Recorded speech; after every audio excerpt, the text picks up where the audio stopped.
हाँ। दादा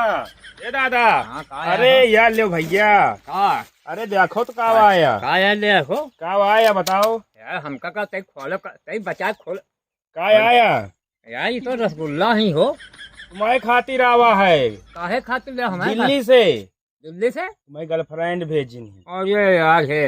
हम यार खा वो अपना कौन झमेला हो जाए खा पिया वो कह जा तुम गर्लफ्रेंड पे यार अरे यार दादा फिर वह बात कर रहे हो जब इतने झमेला झेल लीन जा रहा तो एक झमेला आओ सही नहीं यार भाई अरे दादा नहीं कौनो राज है तब तुम खावा भेज के हमका खवाए रही सर यार रसगुल्ला भाई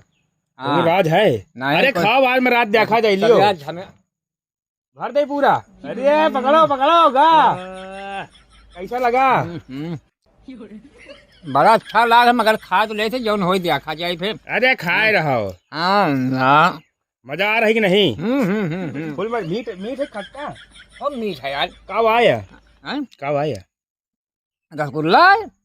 रसगुल्ला ना है बर्फी है काला जाम है काला जाम है काला जाम है हाँ खा रहो खा रहो खा रहो खैर खा तो रहा दिया खा जाए जौन है आओ का जब तो किलो में तेल है ना किलो में तेल है हंसा जाए देखा जाए हाँ हाँ